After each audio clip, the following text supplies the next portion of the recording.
Hi hello అస్సలం వాలేకుమ్. ఈరోజు మేము జున్ను పాలు ఎలా ప్రిపేర్ చేసుకోవాలో తెలుసుకుందాం. నిన్న మా పెద్దమ్మ వాళ్ళ ఆవు ఈనిందని మాకు జున్ను పాలు పంపించారు. అందులో ముందుగా జున్ను పాలు పెట్టుకోవాలి. నేను ఈరోజు చక్కెరతో జున్ను పాలు ఎలా ప్రిపేర్ చేసుకోవాలో తెలుసుకుందాం. ఇలా జున్ను పాలు కొంతసేపు కాగాక ఇలా గడ్డలు గడ్డలుగా వస్తుంది. ఇది బాగా మరగనివ్వాలి. ఇలా నీళ్ళు మరిగాక ఇందులో 1 కప్పు జీలకర్ర, 1 కప్పు పంచదార, 1/2 కప్పు కొబ్బరి తురుము వేసి బాగా కలుపుకోవాలి.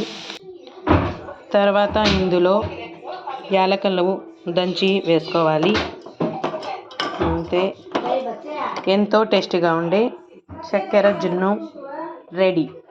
చాలా అంటే చాలా టేస్టీగా ఉంటుంది. ఇది ఒకసారి ట్రై చేసి చూడండి. ఇలా గిన్నెలో సర్వ్ చేసుకుంటే పాలకోవా లాగా ఫ్లేవర్ బాగుంటుంది.